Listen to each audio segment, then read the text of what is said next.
Without further ado, I'd like to welcome the one, the only, the powerful Corey P. Smith to the show. How you doing, man? Man, that's an awesome introduction, man. I'm over here blushing. Well, I'd like to thank you, Corey, for taking time out of your busy schedule to educate me and the listeners worldwide about business credit and personal credit. I gladly appreciate it. No, man, I thank you for having me on your show. Like I always say, I'm always excited talking about credit. It's something that I love to do. It's my life. So, man, thank you for having me on. Well, I thank you, Corey. To everyone that's listening, I highly recommend go and get your pen and your pad right now. My great friend Corey P. Smith is going to break down layman's terms about the power of business credit and personal credit, and we're going to talk about his powerful outside-the-box book, which is called How to Outsmart the Credit Bureaus. Is that correct, Corey? Yeah, that's correct. It's actually 3 books now. The Conspiracy of Credit, How to Outsmart the Credit Bureaus, and the one I just released last week, and that was the Unbreakable Laws of Business Credit. So, wow. Everybody should try to get those books in their library. What I'd like to know, Corey, can you explain to the listeners in layman's terms, who is the powerful Corey P. Smith? How long you been in your powerful industry, and what is your expertise? Of course, my expertise is credit. I've been in this industry since the late '90s, so just over 20 years.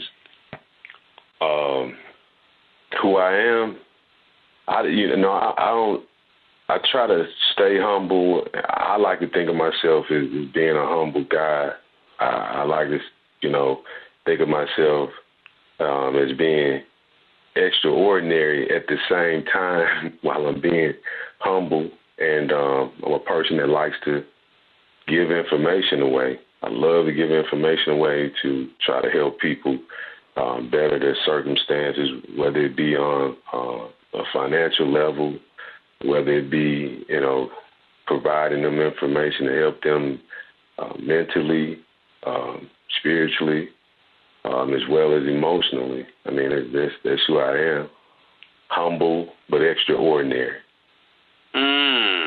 Wow. Now, Corey, I seen a powerful video that you did, and you said that business credit is like personal credit on steroids. And you also said that you can actually put your credit report on freeze. Can you explain to the listeners what is the purpose of business credit and personal credit, and how can you put your credit report on freeze? Well, I'll start by saying, in that video you saw, the reason I made that statement, and I said business credit is essentially personal credit on steroids. I said it because I see a lot of things on social media, see a lot of things on the internet with people, providing services in regards to people building business credit, and the way they present it in a way like it's complex, and they may do that because of the dollar amount that they might want to put on charging people to teach them or to charge them for a service, and if people can understand personal credit, then they can understand business credit, and it's just simply following simple steps, and that's why my book that I just released, The Unbreakable Laws of Business Credit, it's a very simple book that helps you just follow steps 1, 2, 3, like A, B, C, D, E, F, G, to building a real solid corporate credit file. That's the reason why I made that statement, was saying business credit is personal credit on steroids, because it's simple. It's simple, but it can get you big dollars to help you position yourself better financially. You can do the same thing with personal credit. You can acquire funds using your personal credit, but at the same time, you have to know how to leverage that debt once you obtain it, because that's what credit is initially, is debt. And people just have to be taught to leverage that debt to turn it into multiple streams of income and producing assets to service the debt that was created. When I talk about freezing your credit files, especially now, sometimes after you have acquired a certain amount of credit, meaning money, whether it be lines of credit, and you're taking a break and having it pulled with inquiries, you want to freeze it. You want to shut it down. That way no one's making money off of your file by pulling it, and no one's being able to even solicit you. You're essentially in control of that, and that's the reason why sometimes I talk about freezing your credit file. Wow. And then in the video, you also mentioned about freezing your ID analytics report. Why is that important to entrepreneurs and business owners? Well, it's more important for people that's personally trying to repair their credit.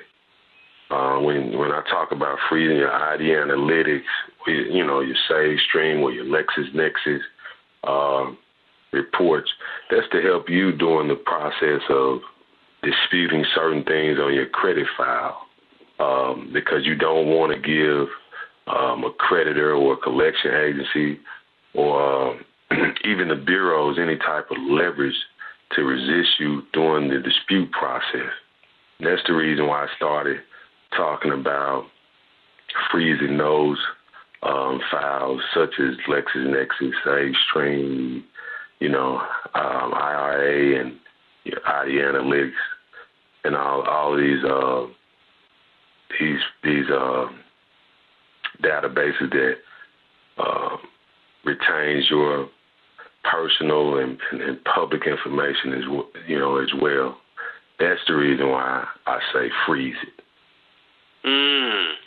So wow. you don't want to give them anything to reference back to, because you might have to you might have to play a few games. You might have to play a few games when you're cleaning up your credit. Whether people want to accept it or not, the game is not fair. It's not fair on their end. The people that you're disputing certain accounts with, man, they're on the same team as the credit bureaus. People that so you got to think in that manner, if that makes sense. Oh, that makes a lot of sense. So with collection agencies, you basically don't have to do business with the bill collectors. And can you actually send them a cease and desist letter for them to stop harassing you? Man, you don't even have to do that. I mean, you can, but I'll never pay a collection agency. Never in life. Never in life, because it's a business for them. And you the business. So first time I would advise anybody, the first time you get a letter from a collection agency, and I'll say this 100 times over, don't push it to the side. Respond to them. And when you respond to them, don't respond to them with, hey, send me a validation of debt letter. Don't even do that. You start off the rip with, hey, this is not my account. Whether people like it or not, even if it is your account, it's not my account. Because they don't know. They don't know. And one thing about it, when we're talking about the laws regarding debt collection, you're in violation if you continue to try to collect on a debt that's possibly the result of identity theft or fraud, if you catch my drift. So, wow. Nah, so it's a number of things that you can do, and I talk about those things in the book. Like I never start out with send me a validation of debt. I always respond by saying, I don't know what you're talking about. And at that point, they are supposed to redeem that back to the original creditor, which they bought their debt from. Sometimes they still will try to respond with, a lot of them doing this now. A lot of them are sending these affidavit of sales, and they're just simply, they're trying to establish a legal right to say that they are the original creditor, and we have a right to collect. And you don't have to fall for that. As I tell people to hit them back with an affidavit of denial. And I put an example of that in my book, Conspiracy of Credit, as well. So, it's a game, and you got to play the game back with them. And as I keep stating, the game is not fair. Whether you want to believe it's fair or not, it's not fair. They're not going to play fair because it's about money with them. That's true. So so people need to understand that. So with these agencies, they basically are buying a lot of debt for individuals. They may owe money on their personal credit and their business credit. So to the agencies, that's pretty much like they're buying a book of business in regards to, that's like their receivables.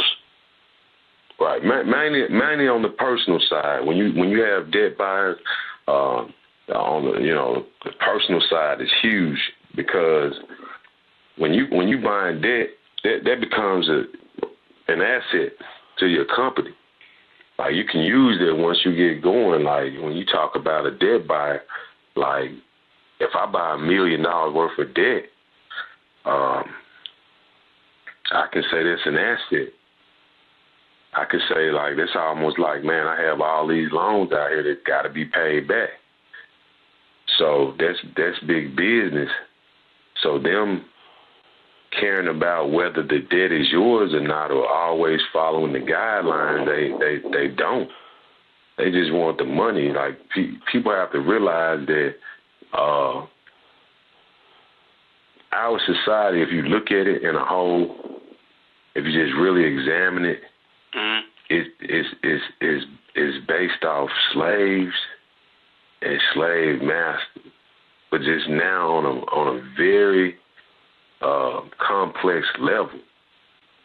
It's all about you owing me. As long as you owe me,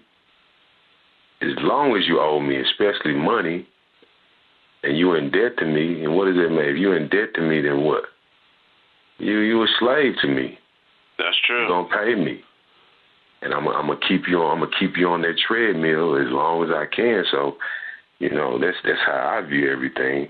It's a lot of things are just more complex now. People don't pay attention. I don't know if you saw the video I put with the guy who was trying to repossess a truck at my house. And the truck that he was trying to repossess was actually a friend to my wife. And, we allowed him to put it in our garage. But one of the things I told him, because he wanted to give the truck back, but he had kids. He had a girlfriend, and was trying to work a job, and that was their only means of transportation. And I told him, you never let anybody help you help yourself into a worse situation. And a lot of people don't get there. Their comeback would be, if you can't afford the truck, or if you can't do this, you shouldn't have bought it anyway. And you know, it's easy to say that when you feel like you're in a comfortable position. So I'm just trying to teach people how to fight back with, just do it without breaking the law, so to speak. Wow. This is an incredible interview, and I appreciate you coming on my show today, Corey. Oh, man, like I said, I'm excited that you even asked me to come on. Corey, let's talk about the purpose of entrepreneurs obtaining phenomenal business credit. Now, when you obtain business credit, do you have to have your federal tax identification number along with opening up a phenomenal business credit file and establishing lines of credit with vendors and suppliers in order to get started? What's the process? Yeah. You gotta follow the basic rules, meaning like you want to establish what type of entity that you want to have, whether that's a LLC, whether that's an S corp, whether that's a C corp, whether that's a triple LP, whatever you choose, but just don't choose sole proprietorship when you're trying to kill corporate credit, because you know. It's just a basic rule. Once you decide your corporate structure, yes, you want to have your tax ID number. You want to obtain your tax ID number. You want to have things put in place such as your corporate office, your corporate telephone number, your website. You want to have your bank account established. You want to have all of those basic things in place before you even begin to try to obtain these net 10, net 20, net 30 accounts. And those are like the basic. It's like the basic format of getting started. Of course, it becomes a little bit more complex in that, but that's like a whole nother show. And that's the reason why I put out, my book, Unbreakable Laws of Business Credit, to try to give people a step-by-step guide to getting them to the point where they're able to apply for the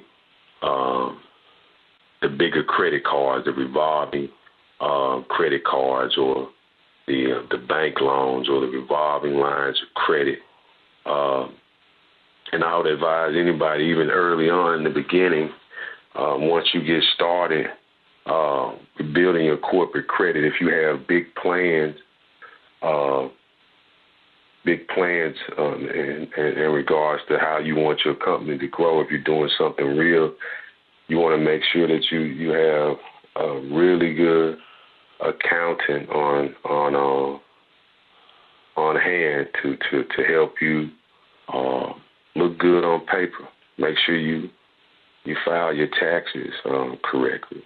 Make sure your financials are looking good, because that's going to get you to the money. Because at some point, if you build out your company right, and you make your company look strong on paper, as well as you're making your bank account look strong, you'll be able to use that to do bigger things on a commercial level when it comes to the game of real estate.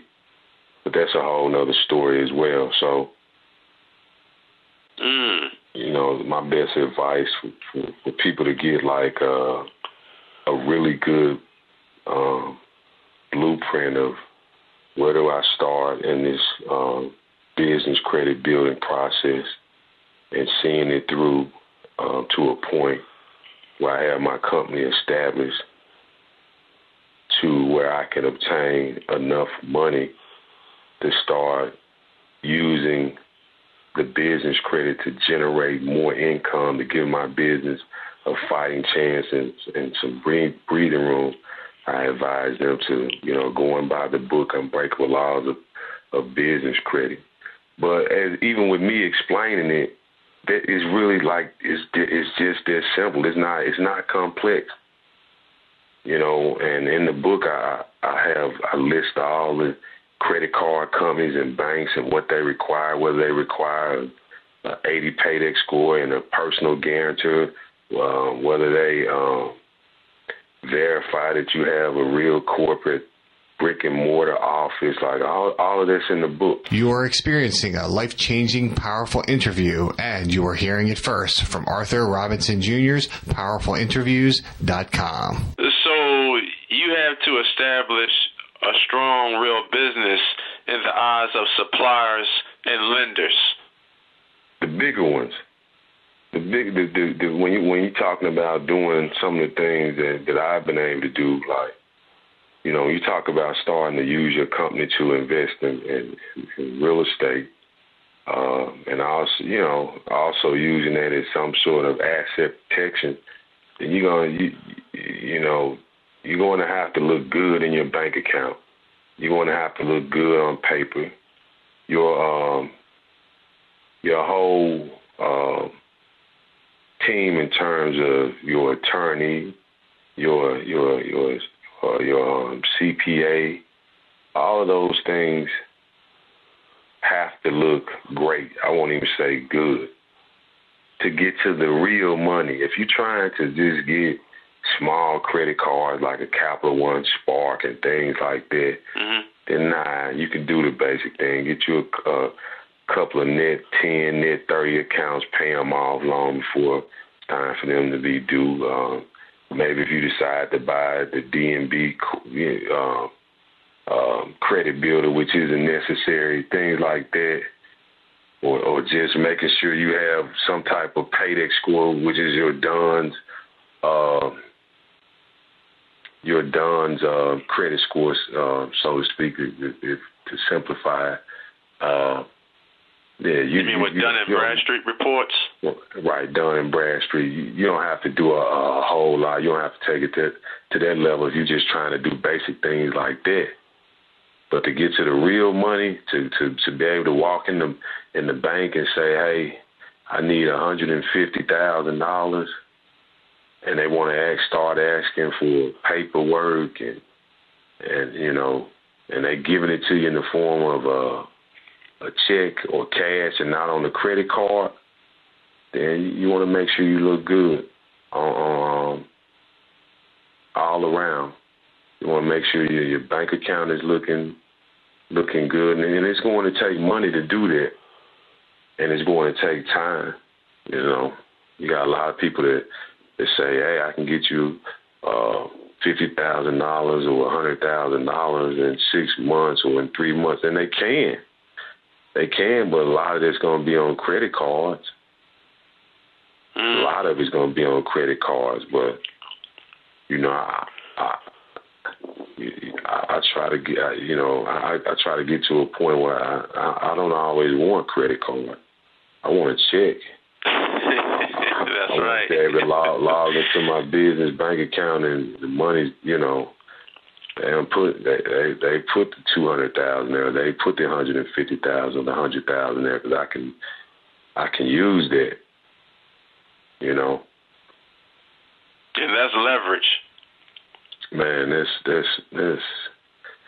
that's leverage beyond what you can believe. Money, man, whether it's on the business level or the personal level, when you dealing with credit, man, it buys you so much time. And what I mean by that, buying you time, it buys you a calmness, almost like where you can sit back and you the coach and you looking at how your team is playing, and you can pick and choose like what my next move need to be. You're not in a rush. Like most people, when you don't have cash, it's always frantic for you. You always anxious. You always insecure. You always worried about what the next move is going to be. But when you got money at your disposal, then let me pick and choose which opportunity I want to take. You know, so that's what it's all about. And even with this game of credit, no matter how many people that you see on the internet, the real money gonna come when you have real patience and you build it. And you don't make dumb moves. You know, I've had people that have tried to do things with me and it don't work out.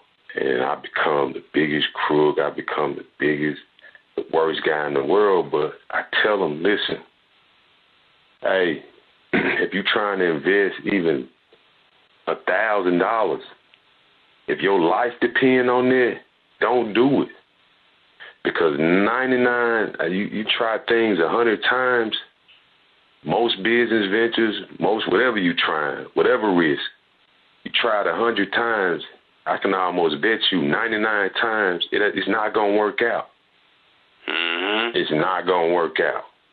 And you have to be prepared for that, and most people are not prepared for that.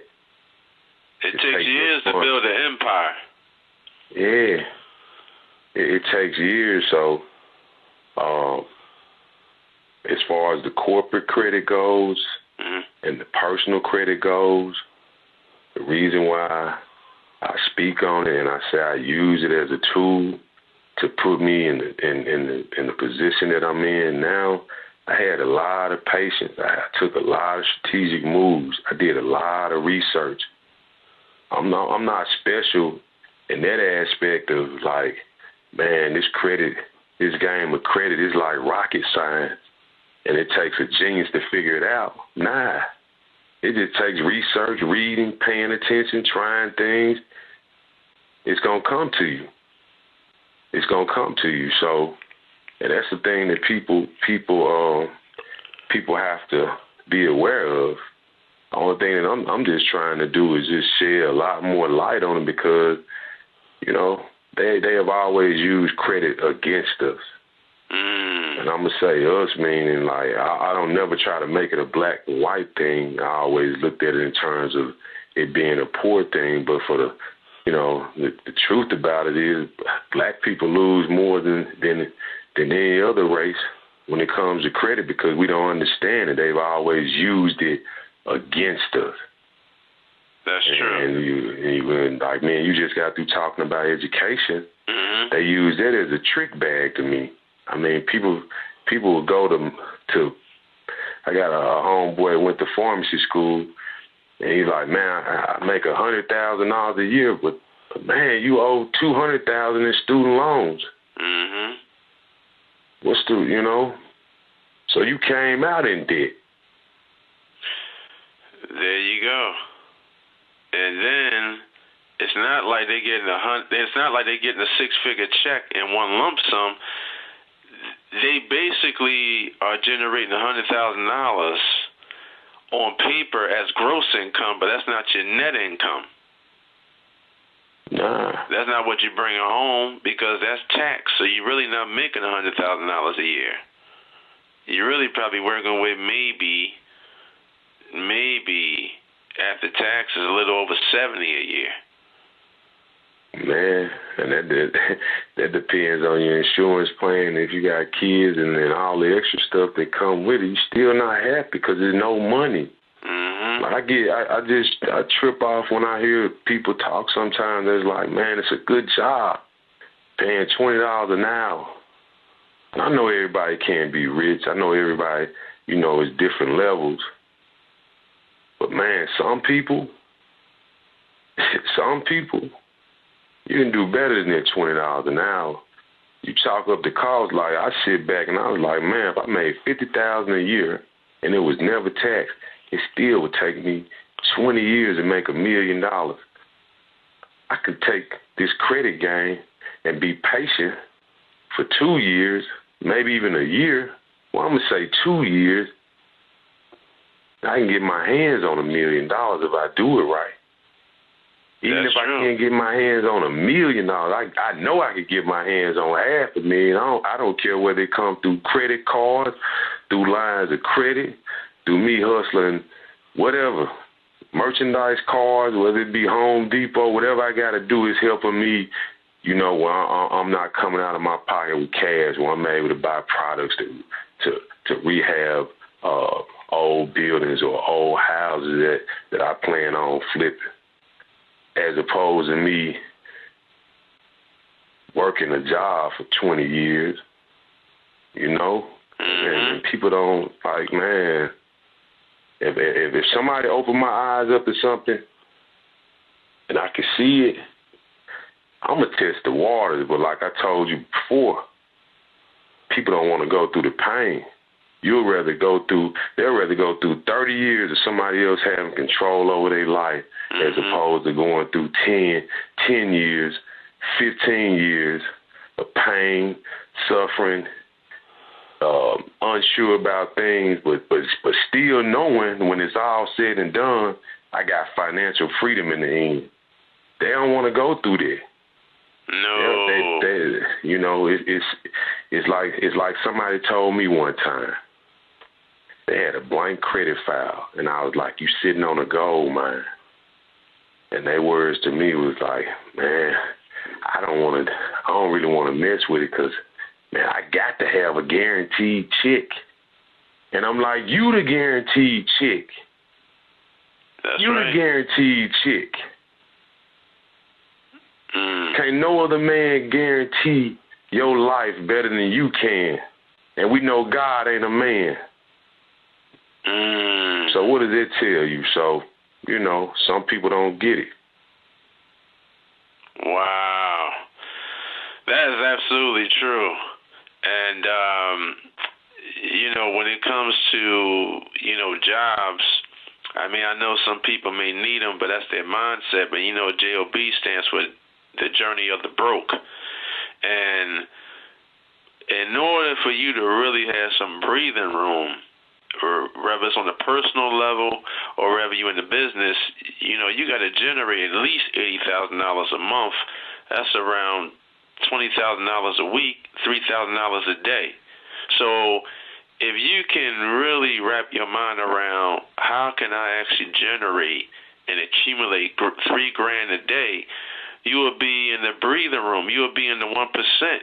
And the 1% is controlling 99% of the wealth that's being generated. So you got to make a decision to say, listen, do I want to be on the wealthy side or do I want to remain to be on the poor side? You can't save your way to wealth.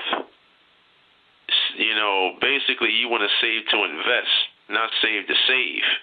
And when it comes to money, you really got to wrap your mind around how does money really work. You can't make it because you don't own any money machines, but you can generate it. Right. And people, and man, hey, this is like we were just talking about. We talked about that money being energy, and you waking up with that $5 in your bank account. How you don't want to get up, but if you got $500,000 in your account, you can't sleep. Like people don't understand that. Listen, man, I had somebody. I took my credit, and this was like one of the last job I had. And I knew I was quitting. Like, I took my credit because I had good credit, and I had a friend tell me, "You crazy." But what I did, over the course of 2, maybe 3 days,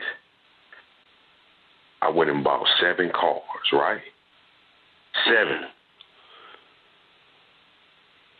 Low end, high end, whatever I could get.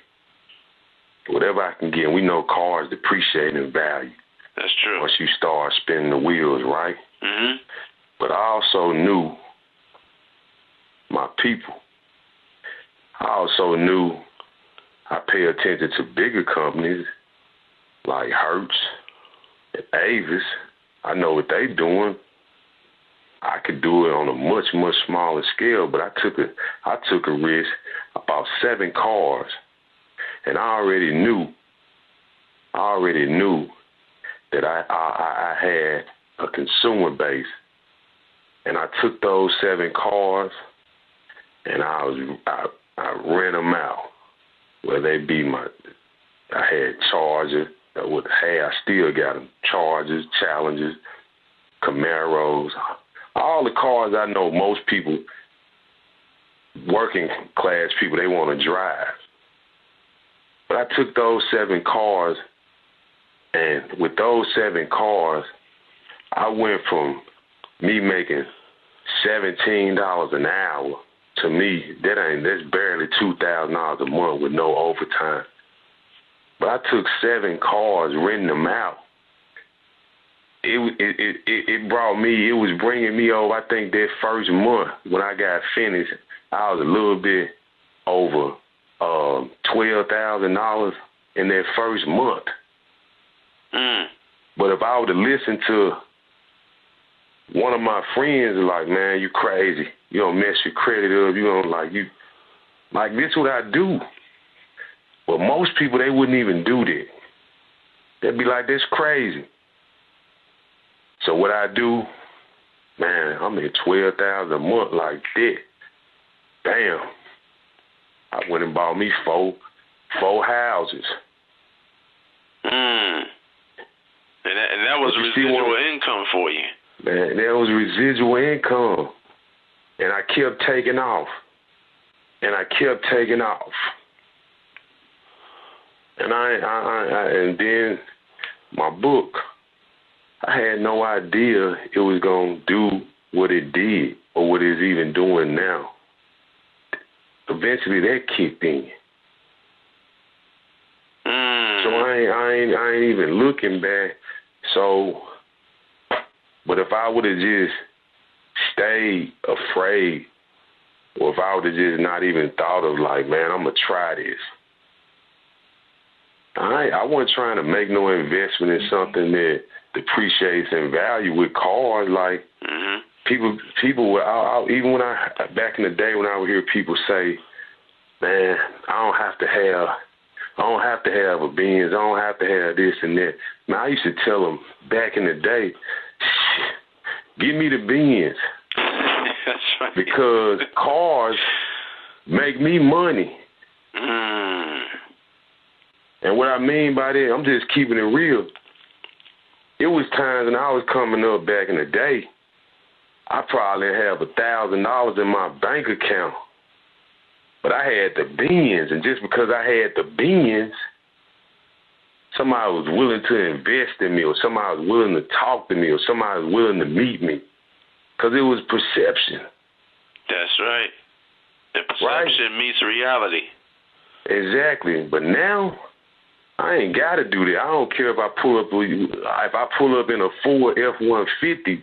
If you know me on a personal level, then you already know who got the money. Yeah, I don't even have to, and that's not boasting. That's not being arrogant. But I'm just telling the story, you know? That's true. You see, rich is something you become, but wealth is something you establish. Exactly. You are experiencing a life-changing, powerful interview, and you are hearing it first from Arthur Robinson Jr.'s PowerfulInterviews.com. Corey, can you explain to the audience what is the best advice that you have ever received? Man, the best advice that I've ever received, actually, when I look back on it, it actually came from my dad, and something that he used to always tell me. If I messed up, he would say, "Go stand in the mirror and look at yourself." And when you figure out, and he used to actually make me do this, when you figure out who you are, you come back and tell me. And for the longest, I felt like an idiot because it's like I could never, whatever I gave him, whoever I told him I was, I couldn't, it wasn't the right answer for him. And he'd be like, that's not who you are. that's not who you are. And the reason why I say that, when you ask me what was the best advice that I ever got, at the end of the day, what I learned before my dad died, what he was trying to tell me, what he essentially was telling me, he was basically saying, figure out who you are, and you will figure out where your wealth lies. And he started doing it because I always been the type to try dumb stuff just because I wanted money. Because, you know, truth be told, man, me being born into poverty with my mom, we was broke. It's a little bit better with my dad, but even with my dad, it's still, you know, I wanted things, you know, and he knew that. So when I would do certain things, like if I,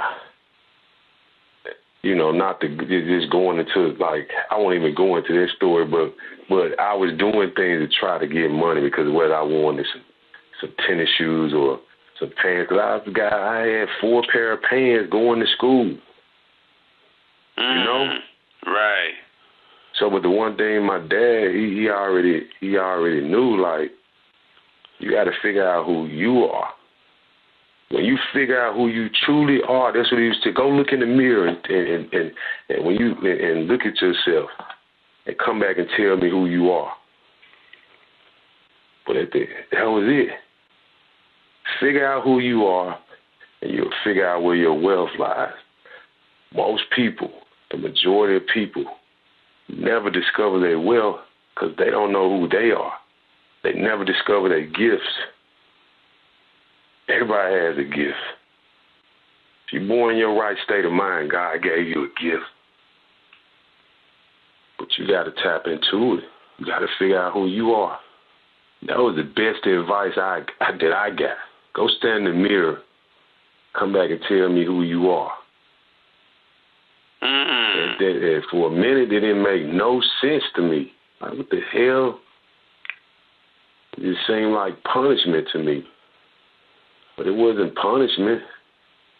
It's just like life. Going through life, trying to figure it out. And what is life to most people who hadn't reached financial success? It's hell on earth. I ain't got enough money to eat. I ain't got enough money to pay the bills. I live from paycheck to paycheck. I don't want to get up and go to work Monday. Man, it's Sunday. Man, is it Friday yet? I'm going to see if I can put in to get 2 weeks off to go on vacation. When can I get this shift to work? We want that life. And people, if they figure out who they are, they don't have to have their life. But that's what it boils down to. But that was the best advice that I ever got. Wow. Reflecting back on it, yeah. See, your father, he was instilling work ethics in you, but you just didn't realize it. And like you said, when your money ain't right, you are living in hell while you are on this earth, because you create your own heaven and hell. Yeah. Hey, I'll say this, man. When I talk about my family, I'm proud of myself when it comes to my kids, when it comes to my wife, because when they ask me something, they don't ask me something to be like, Daddy, can you do this? When they come to me, they already know Daddy can do it. If that makes sense. That makes a lot of sense. Exactly. That makes a lot of sense, you know, because basically you're the alpha male. That's the king of your castle. And, you know, when you're working as a team, you're only as strong as your team. And when it comes to our wives and our children, you know, you got to basically teach them the right way to build their own path to wealth. And our children are our future benefactors. Yeah. You're right. castle is only destroyed from where? Within. Wow. Corey, you've been breaking down some underground information about personal and business credit. Let's talk about the word entrepreneur. Now, the word entrepreneur means entreprendre, and it was a Latin word, and it was invented in the 15th century in France. And a gentleman by the name of John Baptist, he invented the word, and over 300 years later, that word still exists, which is entrepreneur. So entre means between, and pondre means to take. So it means to take lower productivity and increase it to higher productivity. Can you explain to the listeners, how are you increasing your productivity in your businesses? I never stop trying to learn. Whatever industry that I take on, whatever new business venture I take on, I research. I learn as much as I can. I talk to people that are in the industry, whether it's real estate, whether it's trying to, deal with commodities, whether it's trying to break into this new marijuana boom in Canada. I talk to people. I learn. I try to learn as much as I can, because that's the key. When you're in the industry, it's no different than athletics or entertainment. You got to learn. You got to work. You got to work when other people's not working. You got to be reading and learning and researching while other people not doing that. So that's how I grow all my business ventures. I never look at me being, I don't know everything. If somebody, now when it comes to credit, I'll say this unapologetically, I'll say that I haven't met anybody yet that knows it better than me. And if it is, I want to meet them. That's probably I'll take that claim when it comes to this industry of credit, because I love it. I dissect it through and through. Other business ventures that I'm involved in, I'm still learning, and I try to learn as much as I can. That's how you increase. It's, you never stop learning. Wow. Well, I love surrounding myself around like-minded individuals, and when I'm driving, I let my driving time become my learning time. Right. I get that. And I guess when I talk about learning, that's a part of it, or reaching out to people, that's a part of it. Being around people that vibrate the way I vibrate, or even vibrate on a higher level than me. All of that comes into play when you're trying to grow as an entrepreneur. You can't be around somebody and you're trying to build a $100 million company, and they telling you that ain't gonna work. Well, how you gonna do that? And I don't know how I'm gonna do it. I'm gonna get it done. It's like I knew when I was broke and my kids needed Christmas toys. I don't know how I'm gonna get it, but I'm gonna get it. I'm gonna get them Christmas toys. Same thing. Wow. Most successful people that are hectomillionaires and billionaires and even decamillionaires, they basically didn't know how they was going to actually build successful businesses. They just know they was going to do it. Because the how is really not your business. That's right. That's right. You ain't got time to be figuring out, man. Just do it. Just do it. Now, earlier we talked about money. Now let's talk about the topic money. Now I know money is not value. Money is just a facilitator to do transactions. Can you explain to the audience, how would you define money? Man, point blank and period, in my opinion, money is energy, and it's a means of gaining control of your life. Period. It's energy. It makes people move. It makes things move. It makes organizations and institutions move. It makes politics move.